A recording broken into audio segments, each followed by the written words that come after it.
Bear Essentials podcast gives older bears a place to gather for real talk regarding topics and issues that they can relate to. Here at the Bear Essentials, we aren't just having conversations. We are looking to provide actionable intelligence through real-life experience and expertise of our guests. Our mission is to build a strong community that elevates and motivates people to go beyond their limiting beliefs by helping them realize that getting older is not an excuse to hibernate on their goals, but a reason to work harder. Hi, everyone. Thanks for tuning in. I'm your host, Charles Wallace. Today's guest is a former NHL player, having spent his career with the Phoenix Coyotes, Minnesota Wild, and the Toronto Maple Leafs. He is also a best-selling author of the book Becoming Elite, along with being a coach and a motivational speaker. It is my pleasure to bring to you this interview, and I can't wait to jump in. So without further ado, let's get to it. Here's my interview with Erik Westrum. But first, a word from our sponsor. Wolfinger Consulting, experts who have achieved real results for their clients, including complying efficiently and successfully with overwhelming discovery orders, passing difficult third-party security audits, and deploying bleeding-edge technology platforms to control and preserve corporate information. Let them show you what Wolfinger Consulting can do for you. Be sure to check out their webpage at wolfingerforensics.com.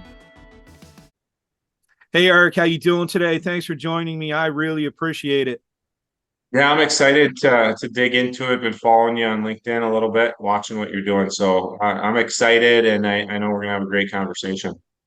Yeah, I think it's not only I'm excited for what the audience is going to be able to get from it, because I know for me, I think I start to say now I selfishly do this podcast because I think I'm learning as much or more than anybody. So I keep having people willing to come on and talk to me, and I hope people are getting as much out of it as I am. So thanks for that. Could you obviously you're sitting there, professional hockey player, you wrote a book, got a lot of cool things going on. I'll let you give your brief introduction to yourself. Yeah, I'll stay in sports terminology, so I'll give you my 2-minute drill. I grew up in Apple Valley, Minnesota. My dad actually played professional hockey for 10 plus years as well, played at the University of Minnesota. So for me, it was always kind of that dream to be able to play on the biggest stage. So played at the University of Minnesota, was a 2-time captain there, went on, played professionally for 11 or 12 years, I was that guy. I was in the NHL and the minors kind of up and down for, about 7 years. And then I made the jump across the pond over to Switzerland to play in Ambri-Piotta. And now went back to school to get my MBA, did some startups in the tech world, and then went into insurance and finance, went into a little bit of real estate, some sports, helped grow an academy. And about a year ago, like we were talking before we got online here, wrote a book and published that in January. Wayne Gretzky's birthday, actually. Ironically and coincidentally, it kind of ended up happening that way, who was my boyhood idol. And then been doing speaking, keynotes, podcasts, coaching, whether you call it life coaching, mental performance coaching, kind of people who want to invest in themselves. So they're looking at your shirt, Born to Ride. It's been kind of a wild ride, but I think for me, I'm always following that passion and that purpose. And I've always, deep down been a servant leader to help people. And I love what you said. Even when I do these podcasts or speaking, the questions I get or some of the information I glean, it gets me to kind of think deeper. And selfishly, it kind of takes my game to another level too. So it keeps you accountable, keeps you on point. And I've been blessed and fortunate, and 4 kids and a wife now, so a little different spot than you. I have a 14-year-old down to a 2.5, going to be 3-year-old. So kind of about 15 years behind that journey of kind of where you are with your 4. So. Yeah, that's awesome. And I'll say to the audience that, I should start doing outtakes on this. I should hit record sooner, because you could hear us, Erik and I, really getting into our lamenting a little bit about how busy our schedules can be with moving around with kids and moving pieces. So that's always fun too. So makes me appreciate more what you're doing, because I've been there. I I experience it. So good for you, man. Hey, I always I come into these with kind of a framework of like things I want to talk about, and I usually always listen to the intro and I end up deviating pretty quickly. I just want to ask real quick. You mentioned Wayne Gretzky, boyhood idol. Me growing up in Philadelphia, I'll say it. Wayne Gretzky, if you're listening, you broke my heart. You literally you beat the Flyers in the finals. You broke my heart. You and Mark Messier. But have you met Wayne Gretzky? Yeah, so I was fortunate enough. I talked a little bit about it in the beginning of my book. It was a pretty cool experience. So my dad in 1979, when I was born, that was my dad's last year. He was in Indianapolis where Wayne started. My dad didn't make the team. Got to know Mike Barnett through different stuff, who ends up being Wayne's agent, who's then the GM of the Coyotes, who ends up signing me, come into my first training camp. You have like the welcome thing. I think it was like at Greyhawk golf course or whatever, and you go up in line to get food, and there's Wayne. And Mike Barnett's like, "Hey, Westy," it's like, "Have you met Wayne before?" And I'm like, "Nope." And I was kind of that first training camp. It was my worst training camp ever because I basically followed him around. It was his first year after retirement, Hmm. and he came. He didn't come out of retirement, but he joined us for training camp. And on the ice, he's like, "Hey, Westy," he's like, "Who am I playing?" I'm like, "Hey, I'll play with you," and just kind of follow him in and out of the bench, and it was a pretty cool experience. And then later, when I did end up playing in the NHL, finally, coming off the ice, fist bump with him, and then seeing him and Mario Lemieux, in the tunnel because when we'd play Pittsburgh, they'd talk, and just that whole aspect of, I'm going to throw it out there, Sega, Genesis, hockey, Hmm. those guys I got to play a lot of, the Stevie Y's, the Sakic, Forsbergs. I played against all those guys. So it was pretty cool. Man, you're talking my language too, because even though I wouldn't say Philadelphia is a hotbed for players, so to speak, we definitely had a really rabid fan base for hockey. Hopefully, if Keith Jones, you're listening, hopefully we get back to that. So, um, uh, let's start with you mentioned about growing up in Minnesota. It was always kind of like I'll say in your blood, right? About making it, being a hockey player. I mean, is that accurate, Erik? Was it always from as long as you can remember, was it the goal to play in the NHL? Yeah, I think for me, that's a great question because when you look at it, for me, it was about playing hockey and having fun, right? And I think that's especially in Minnesota, as you know, I mean, it's cold as all get out here in the winter. So what are you going to do, right? You're going to sit inside or you're going to go outside and skate. So for me, it was skating growing up, and I think that dream kind of started becoming, more of a goal. As I get up, it's like any kid, right? Hey, what do you want to be? I want to be a firefighter, a doctor, a hockey player. Same conversations I have with some of my kids. But once you got to that point of like eighth, ninth grade for me, there was a turning point where, I got cut from the A team, had to overcome some adversity and make that decision like, hey, do I just want to be average? Or do I want to be, I mean, that's where I started talking about becoming elite, or do I want to be elite? And how do I get there? So it was always kind of that dream watching my dad. I never got to see him play, but just watching him in the hockey world and continue to make an impact. I knew hockey was also a conduit to bigger things. It's similar to what I'm doing now. If I didn't play hockey, a lot of people, I'm not, no, I'm not going to write a book probably. People aren't going to listen to you as much. You're not going to have that platform. So for me, growing up, yes, it was a joy of mine, and it kind of became that goal and that dream as I continued to get older.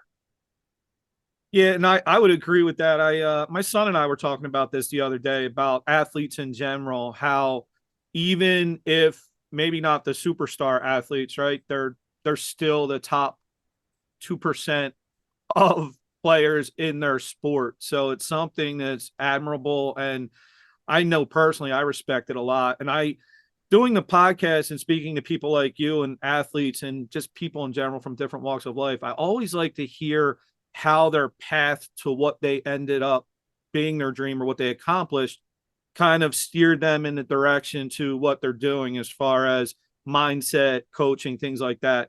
When you mentioned adversity, during the adversity, what's kind of that moment, Eric, where you're in your head, was there that chance where you could have, almost gave into the adversity? Was that ever I mean, I know it's an option, but in your mind, was it ever considered? Well, for sure. And I think probably fully transparent and vulnerable, I probably did. Right. And I think there's different there's different ways you kind of go about it. So if you talk about that adversity, when you're playing at the highest level, whether it's good or bad, you hit that adversity, and sometimes the easiest thing to ask is to be traded, right? So you go through, like when I was in Arizona with the Coyotes right away, playing college hockey, I'd go down there because the University of Minnesota, we were on a different schedule, so I could go down to training camp, pay my own way, stay there and skate. Danny Briere actually skated with him in rookie camp, who's obviously had a great career in Philly, and part of the organization now. Those types of guys, we'd play and you'd skate, and then all of a sudden, I'm getting ready to sign. They switch GMs, right? So there's adversity. The old GM was a Minnesota guy, and Bobby Smith loved me, wanted me. Not that Mike didn't, but Mike was an agent, so now he has guys he represented. So it was kind of a weird situation. So I had to start at the bottom again.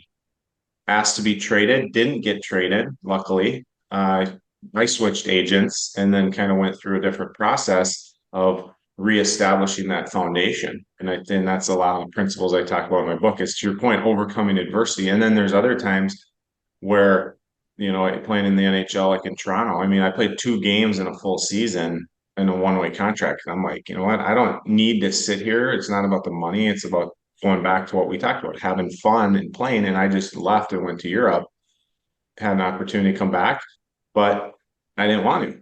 Right. So I think that's where I've learned. For me, I did a lot of selfish stuff along the way, but I think some of the extreme elite athletes, you have to be selfish in a certain aspect. Um, but there's that selfish and selfless, right? And I think there's that fine line, to your point, of what's the mentality? Because if you don't have the mindset, you have zero opportunity to be successful. I truly believe that, if your mindset's not there. So for me, overcoming those barriers and obstacles made me stronger at the time. Did I like it? No, sometimes I didn't. Sometimes you turn right to alcohol, women, with different things, and to take your mind off it, which obviously is not the right way to go. And you learn, how do you get into the trenches, feel the pain, and move forward. Yeah, that's a good segue into this because I like to, when we think of athletes, a lot of times I don't think we, as people who've not been a professional athlete, we really think about all that goes into it. And I think we have a tendency to minimize the struggles. And you started to talk about it a little bit, so I'm gonna ask you pretty bluntly here. So some of the things you mentioned, I know for a person that's not in pro sports, we might talk about that as, we've been to some dark places. As an athlete, how do you, when you go to those dark places, some of the things you mentioned, how close are you to almost staying in those dark places, or when's it get to the point where you're like, you know what, I need to get my stuff together and I need to get myself out of this place? Yeah, and I think that's a great question. I think when you look at it, and I always talk to people, even when I'm doing speaking or coaching in groups, and they ask those questions, I always say, first and foremost, a lot of what you hear or assume around pro athletes is true, right? If you look at the statistics for athletes, whether it's alcohol or drug addiction, whether it's bankruptcy, whether it's depression, whether it's divorce, any of those, right? We all experience one or all of those at some time in our career, in our life, because a lot of times when you get to the top, it's lonely, right? People cannot relate to you. People cannot, they're not going to have empathy towards you a lot of times. You look at athletes on TV and you're like, hey, that guy makes $10 million, go pound sand, right? And then you're a human being. So if I look at, my journey, a lot of that, I didn't even realize it probably until after, because it was so normalized, right, in that environment. So when I say normalized, right, everybody, I mean, team camaraderie was all partying, right? It was, and I was a lot of times the ringleader in different senses of, hey, let's go out. Where are we going to go? You bring our wives, don't bring our wives. So that alcohol part, I never, I say it like I'm thankful. I mean, I only had the alcohol side. I never got into, the drugs or anything else, in that sense. But then it was also the women, right? You're in a fishbowl and you can do whatever you want, wherever you want. So those two, for me, more in the alcohol, the women or the sex addiction sort of realm were huge players in my life. And when you're playing with that high pressure, I mean, I probably had some kind of anxiety or depression or whatever, but I think those two aspects of alcohol or women or whatever those vices were, minimize them at the time, and then you're able to maximize your performance on the ice or on the field because you're not thinking about anything other than performing. And then when you get off, okay, well, what am I going to do? Right. I'm not going to go talk about my feelings, right? I'm not going to go express who I am or where I want to be. And that's what I've learned now is, to your point of like what in those dark places when I was writing the book. I mean, you got to go back in time and you look at it. And it's like when I was in Switzerland, I mean, I had post concussion stuff going on. I was at some of the best doctors here, and then I'd have to spend time over there for insurance purposes and contractual purposes. And I mean, you'd sleep all day and drink wine all night, and you'd stay up, and I mean, it was lonely. But you pull yourself out. Some people don't. I mean, you've seen the news, right, over the years, hockey players who have not pulled themselves out, and some of those guys I played with or against. And I know for myself, I could have been there, pretty quick. But I was able to either pull myself out or had a good support staff around me to be in that situation. And I'm blessed. I'll tell you right now, I'm blessed to, not go as low. As some people have been because I've coached people through it. But those you got to have that radar up, especially for athletes, and I mean people in general, right? People in general. It's not just athletes, and I think that's the part of life that you learn is everybody goes to a dark place at some point. It's just how dim is the light, right? So whether you can't see it all or you have a little dim, at that everyone's darkness or quote unquote rock bottom is different. And I think that's what people have to respect and acknowledge. And to your point, when we were talking offline, that's it. I mean, it's coming full circle now, and no one's hiding from it. Yeah, and I love what you said there about it's not just athletes. And another reason why I like the podcast having athletes, military men like that on here is I think a lot of what they talk about is transferable to everyone. And what I'm finding out is I think what I mentioned earlier, because for athletes being in that top, 2% of human beings that can do what they do, or as far as military, the top 2% of, men and women who are willing and able to do what they do, I think it gives them a bit of a heightened perspective, I'll call it. But I think it makes it so beneficial when they transfer their knowledge down to people who may not have been in sports or the military. I just something you were talking about with the dark places. For me, my dark place, my addiction was food. I was 100 pounds overweight on heart medicine, but I actually say now that when it comes to those dark places, for me, I like going back there every now and then and just kind of like those demons that I know I created on my own. I like to go back to those dark places, and I say I'll sit there for a while just to let those MFers know I'm home and it's my house and I don't care anymore. You can't get to me. So I love what you're doing. And I guess I know from my own story, my own rock bottom, people ask me this a lot. I want to ask you this. Was there a specific, for me, there wasn't really a specific, for you, was there a specific thing you remember or a person or something where it finally went, you had a realization that you were in this place and you need to get out?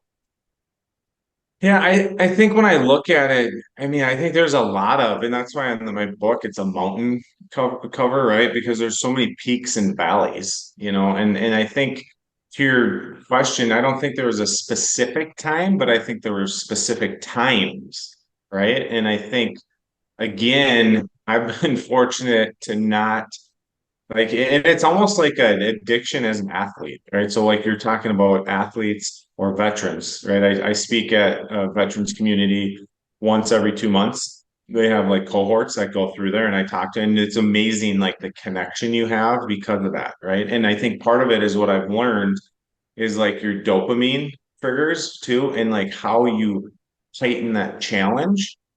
It's almost like an addiction there, right? So you almost have that point of you've been in a situation that you can't replicate. Like you can't replicate playing in front of 40,000 people chanting your name. You can't replicate the pressure of, going out and trying to score a game-winning goal for your country in a shootout, right? You can't replicate that. So what happens is there's times where you almost self-sabotage or you go to that dark place to your point like I can awesome for you to be able to go to that place and kind of say, hey, I own this spot.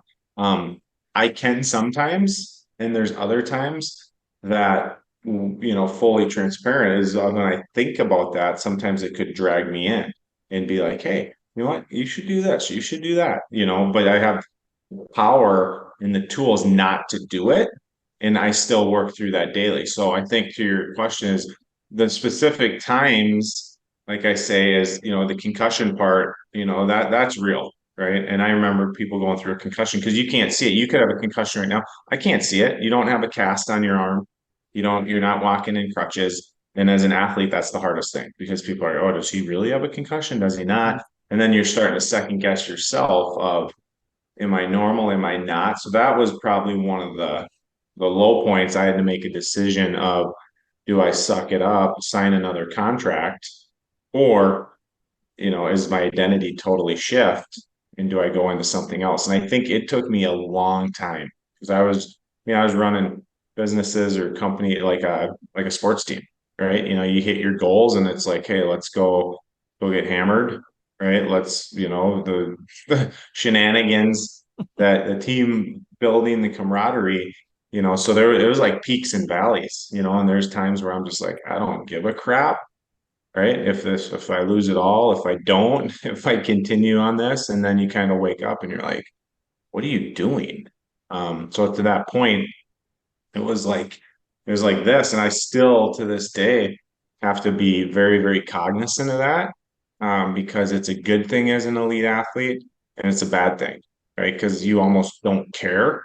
Like you're almost at the point, like I don't care if I was down here because I know I can get up, Mm. right? And it's a scary thing, especially when you have a wife and kids. At that time I had 2 kids, now I have 4 kids, and it's like you got other people that are riding on the back of the stagecoach that you're carrying with you, and they always don't want to feel the roller coaster ride. It's not always easy on their stomach. It's not easy on my stomach, but I think you kind of program yourself to hit those lows and it almost like shoots you up, right? It's crazy, and I don't know how else to explain it if you've never experienced it before or you don't know.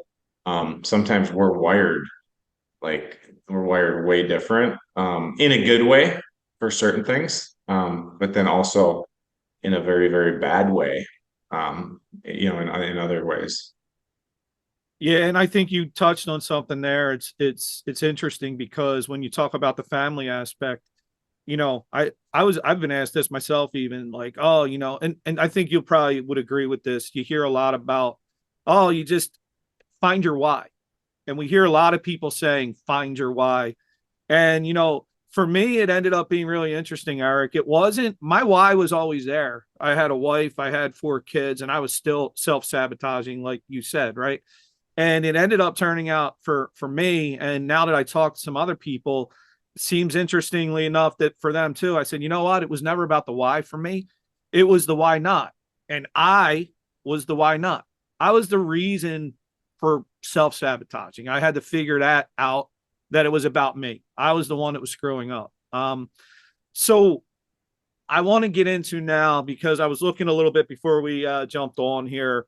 Obviously you wrote a book, and the thing that jumped out at me right away was the way you put it together. And I really enjoy things in the concept of, you put it together with the 4 pillars.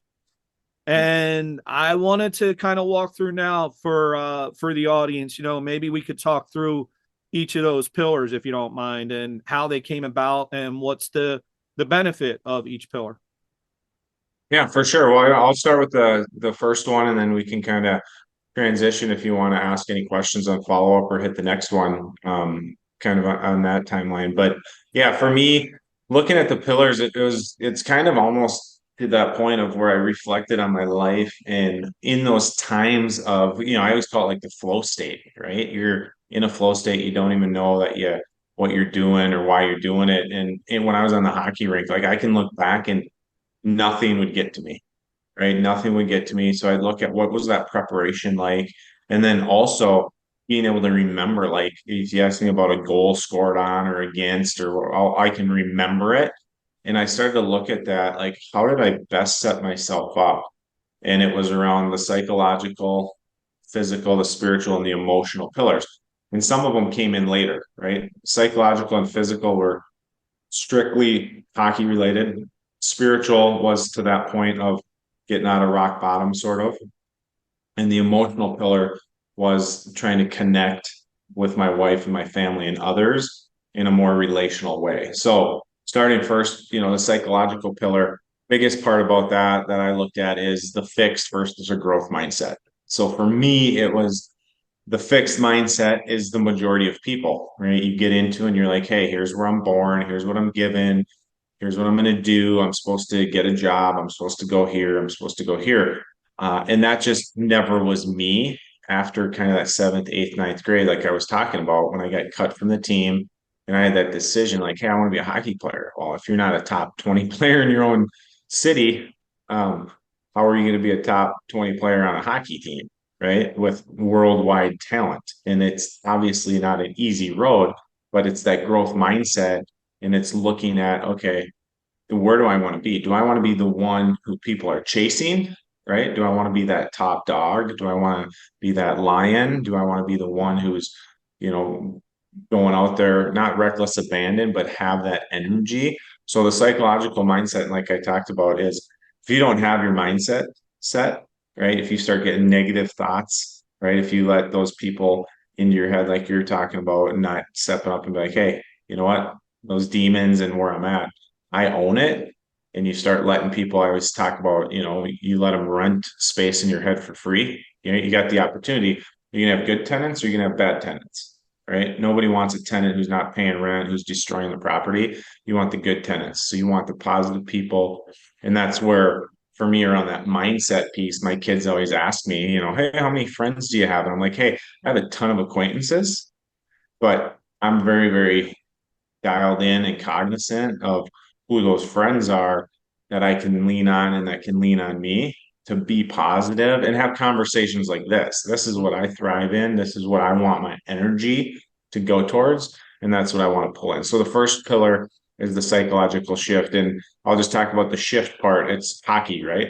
So hockey, how that all came around, it was the pillars, but I use the word shift in the book because when you get off the ice of a shift, right? First, you kind of reset. You might have your coach chirping in your ear. So mentally, you got to like reset and refocus. If you played well, want to do that. Physically, you got to rest, right? Whether it's anaerobic, aerobic thresholds, you got to rest your body.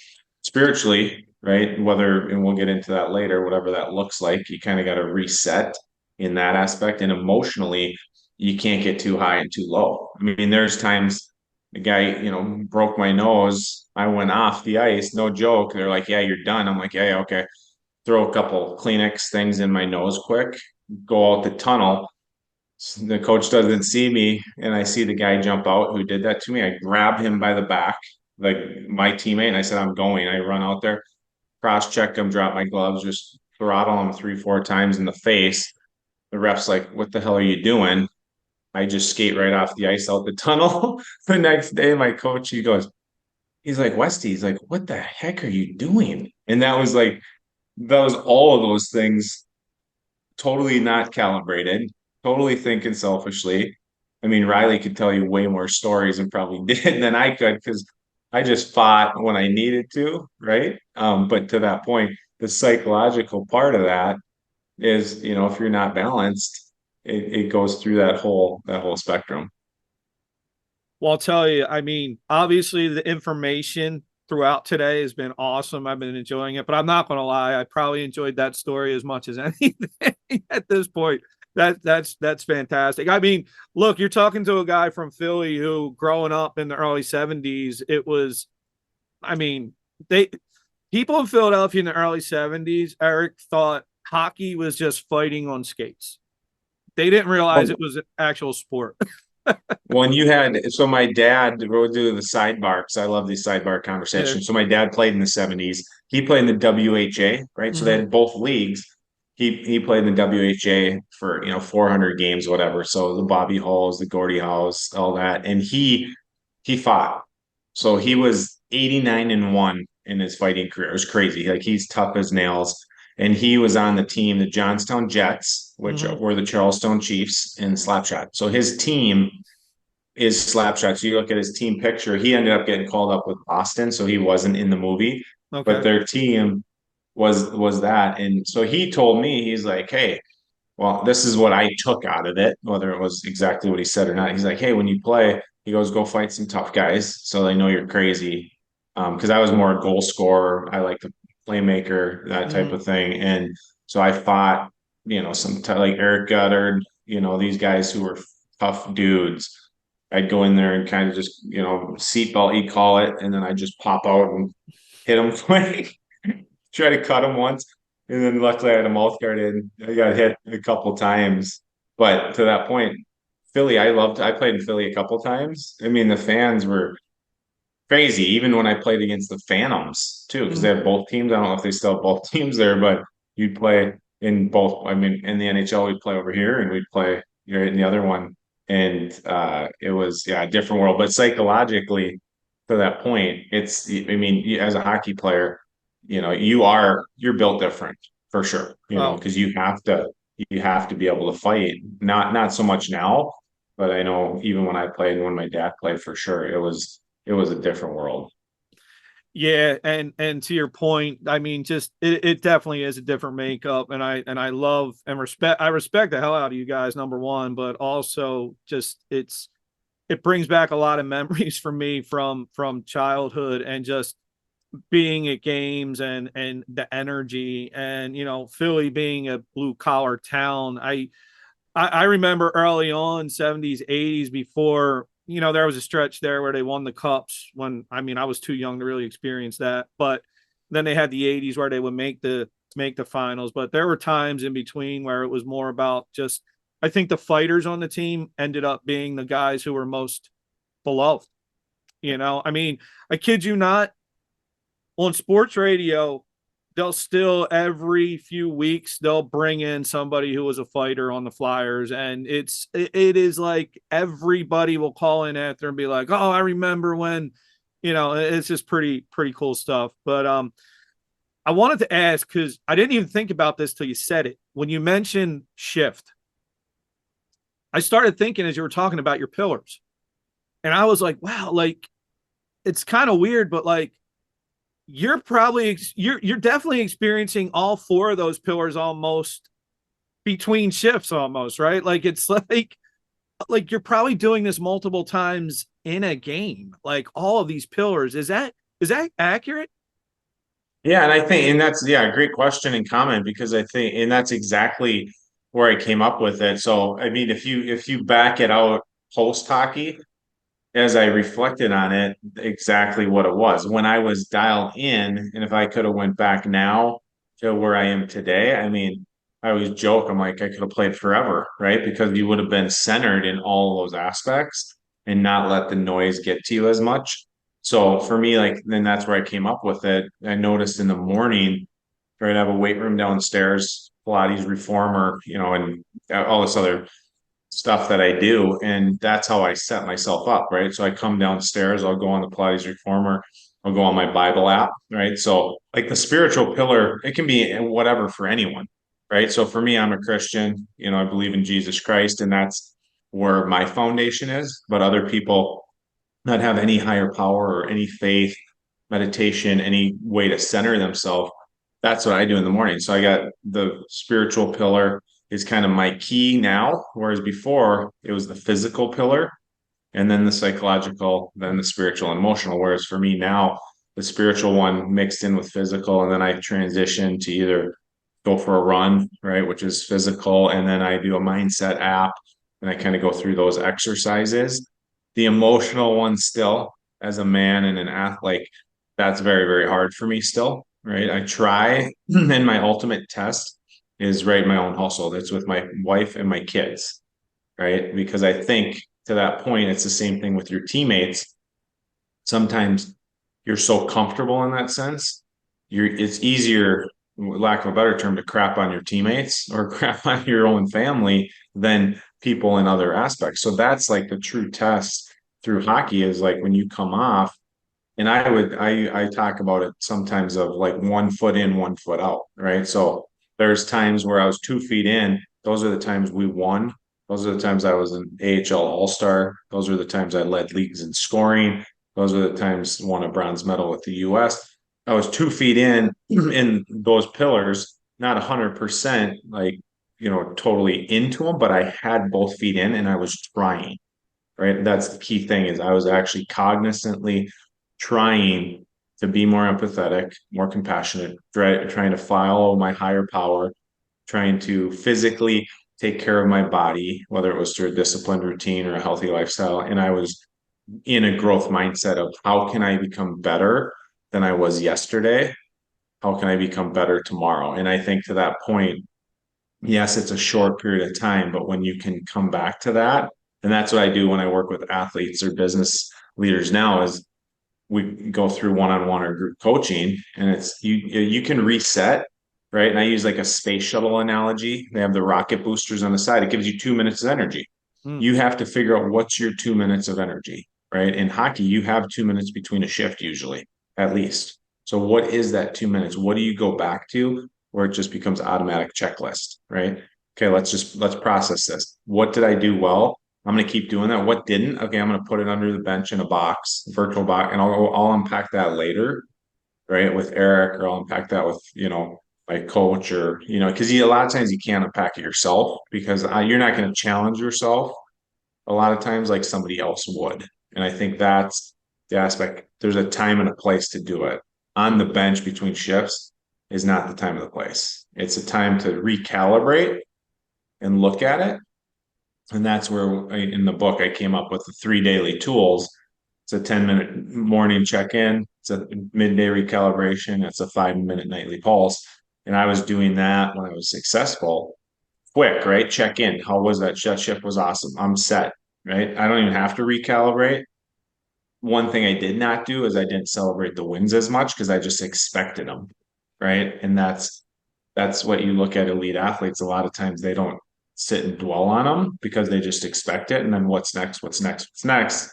But getting back to that earlier conversation, now your dopamine and what drives you is so out of whack. Then that's where you get to that place of, if I'm not here, then who gives a crap? Right. And that's the dangerous threshold when you can balance all four of those pillars and have moderation. That's kind of when you're in your flow state. Man, that's I'll be honest with you. Talking to you, I could probably go on for a couple hours, and I almost forgot we were doing a podcast as I was listening. So that's always a good thing. So definitely valuable conversation. And one thing you just said there at the end, I really like kind of honed in on was about not celebrating the wins too much. Um, do you ever think? Let me lead with this because the question I want to ask you is: so I noticed for me at least when it came to weight loss, I was always on this to the last few years. I was always on this yo-yo kind of like a roller coaster. I would lose weight, I would gain it right back, lose it, and everybody was always about, oh well, you're doing it wrong, blah blah blah. I finally realized, Eric, it was kind of weird. I think what was hurting me was, and this is going to sound strange to people, was it was the dopamine of the rush I got from the challenge of losing weight. It was almost like I needed that rush to lose it. I'm like, oh, what do I do now? You know what I want to do? I want to gain it back. Now I'm going to lose it again. Where's the balance between not celebrating the wins too much or not celebrating them at all? Like, how do you handle that? I think that's a great question, and I appreciate your vulnerability and honesty because that's exactly what it is, right? So in mine, it's the same thing. Like even in my journey in my business and what I'm doing, like it scares the crap out of my wife because I like there's time where I'm like, you know what? What's the worst case scenario? Is like I won't work for 9 months. I just, spend. But then I get to that level, right? Of where I know I don't want to go below. And then it drives me to go do it again. And so it's the same thing. It's like I not necessarily want to lose everything, but I almost get a thrill off of it to that point. And I think that's what I learned. So I did an event with PJ Fleck, so University of Minnesota Gopher football coach out here, known around kind of the nation, but more so in Minnesota as a very vocal leader, right? And we connected because I Becoming Elite's the title of my book, and he talks about elite, elite, elite. And we were talking about that, and that's similar. I was doing an event with him, and I was kind of facilitating it, and we were talking back and forth. And I went into that phase where you just said I didn't even feel like I was facilitating. I felt like I was part of participation and listening. And he talked about that celebrating the wins of as an elite performer, right, or just a person in general, if you're not celebrating the wins, you're not acknowledging like the work you've put in and kind of giving yourself an attaboy, kind of, right? And I think you don't want to like, hey, I just tied my shoes. Hey, way to go. Let's go, drink champagne. But I think there's that fine line of when you set out to do something, for me, I've always just expected it, right? So probably, similar to you, if you're going to do the roller coaster weight loss, you've done it before, so you'll get there, and when you do, it's not a big deal because you've already done it, right? So to that point, if you celebrate, too much, obviously it's going to affect your mindset, it's going to affect your body, your spirit, your emotions, and everything. And so one of the things I learned through a therapist in a men's group that I was in was the key to moderation, Mm. right? Moderation is key. So same thing, I'm going to Napa with my wife for our wedding anniversary, and you have to have moderation because you're surrounded by wine, you're surrounded by, food, and it's being able to have that discipline of not saying, hey, I deserve this, Mm. right? Those are the demons that come in. Hey, oh, you deserve it. You're good. You deserve it. Right. So to have that moderation in all four of those pillars or just in your life in general, but you do have to celebrate those wins because that's what keeps coming back. So when I work with business leaders or athletes or people, I do assessments and we talk about the intrinsic and extrinsic motivation. So we're talking about intrinsically, like I'm a very intrinsically motivated person. I want to do it just to either prove you wrong, right? Or prove me right. And I'll just want to be the best, Mm. right? Other people are extrinsically motivated, like, hey, I'm not going to show up and do this unless you either pay me, unless I get some kind of award where I'm on TV or I'm getting patted on the back continuously. And that is the difference of how do you celebrate those wins. And when I work with businesses, especially those assessments, right, if you're running the company, I can come in and be like, hey, these, 60% need to be motivated extrinsically. So it is a good idea to give them some kind of carrot always and reward them. The other ones, it's as simple as coming by your office and just being like, hey, you know what? Great job today. What you're doing is changing lives. And that is enough for them to celebrate the win. And I think what I've learned the most about is how I wanted to be coached or motivated or led is not how others do always. So these assessments, it's perfect. My oldest son, who plays football now, he needs to go into something with like structure, understanding. He likes to be motivated differently. He does have that same motivation to be the best internally, but for me, you just throw me out there. Don't tell me what to do or how to do it. Let me go figure it out. And when I fail, then teach me. Whereas so when I drive with him, he's like, "Hey, what do we do?" I'm like, "I don't know, I'll just go do it." That was not good for him because I'd watch practice, he'd be in the back of the line. He'd let guys bypass him because he's processing it and trying to figure it out. And then he's trying to figure out, how is the coach responding? Is the coach yelling? Is he giving positive reinforcement? So he's a thinker in that way. How he would celebrate is different how I would celebrate, and everybody's built differently. And as a leader, or just a person in general, you have to figure out what motivates you. Because for you, if you're getting motivated, if you're losing weight and everything, like the celebration isn't going to be to go eat chocolate cake and Dairy Queen and like, it's like, well, I just did that. Why would I? Right? It might be like people giving you a card. Who knows? Like, hey, congratulations! I've watched what you're doing. You're inspiring me. Mm. Right? Like, that's, for me, that's important. Like, if you say, Yeah. when you say that, hey, what you're doing, you're inspiring me, that drives me. Right? It's not the physical portion of getting the money to do something. It's, are you inspiring people and where are you going? So that's kind of a long answer around that, but I think that's all kind of blended together, and it all impacts. And what I've been doing over X amount of years, it's crazy just the clarity you get. And it sounds similar to you when you can have those conversations. It's almost like an out of body experience where you're watching someone else go through your own journey, and you see it and you're like, but then sometimes you hit a roadblock or an obstacle, and you have to be okay with it, right? You have to embrace it. To your point, you have to live in it. Like, you know what? Screw you. No, yes, I tripped and stubbed my toe there, but I'm not. Whereas I used to trip and stub my toe, and I'm like, I might as well just jump out of the car while it's moving, because what the hell's the difference? If I have a Yeah. stubbed toe or my Yeah. whole body's mangled, then I can get back, then I'm at that rock bottom and I can work my way back up. And that's dangerous, very dangerous. Yeah, it's funny when you meant two things you said there, clarity and out of body experience. Listening to you, I was definitely experiencing clarity because the out of body part was, as you were speaking, I was translating that from my own experience, and it was really blending together, totally different, but very similar. And it's always nice to have that. And the other thing you said that I really liked a lot was, and I think people should realize this more, is like I agree about the way you're saying about motivate, how people are motivated. I think I'm similar to you. I'm actually going to prove you wrong or myself right. The thing you said though that I really never thought about was I think I was definitely a few years back. More recently, I'm not now, and I'm happy to say that. I think I was selfishly motivated. It was only about me.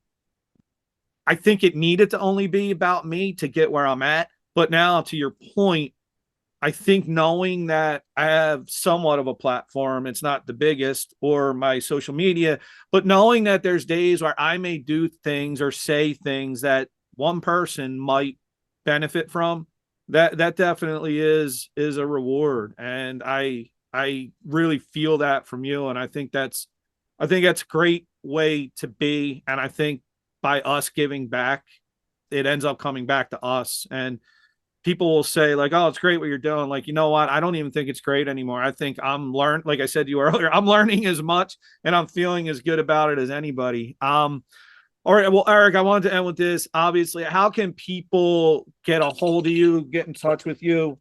And there it goes. Look at that. I apologize. Right at the buzzer there. So how do people get in touch with you? How, your book, all that good stuff.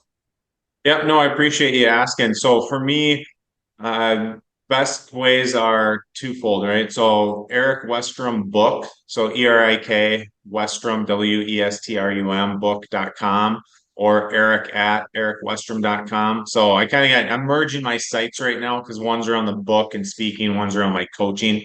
So erikwestrumbook.com and erikwestrum.com are kind of the two sites that are getting merged. And then Erik at erikwestrum.com is my email, and doing a lot of stuff. I always look at it as like personal training, right? Some people can go and work out, follow Mm. along in line. Some people need someone to coach them along the way. So that's kind of where I look at it. Is the book, some people will read it and implement it, right? And then I'm finishing my online course, right? Some people will go on there and I'll guide them through with videos, worksheets, encouragement. And then the other part is the online assessment and one-on-one or group coaching. So I kind of have those three aspects. And then I do the keynote speaking for businesses. So it's been awesome to be on here. I appreciate you to bringing me on. And to that point, you're giving me stuff to think about as I go forward and just to see what you're doing as well. And we're all in this together, right? All in it together, like you said, pushing this message out because I think our world needs it more than ever. But yeah, if anyone needs anything, Erik at erikwestrum.com or erikwestrumbook.com, any of that, you'll find me. Erik, I can't thank you enough. Again, I get so much out of this, and it motivates me, and I'm so happy to have you on. So, thank you. Perfect. I appreciate it, and thanks for all you're doing too. All right, everyone. Well, thanks for tuning in, and please look up Erik, grab his book, check out his websites, and as always, thanks for watching. Take care. Bye. This has been the Bear Essentials. Thanks for listening. And remember, never hibernate on your goals.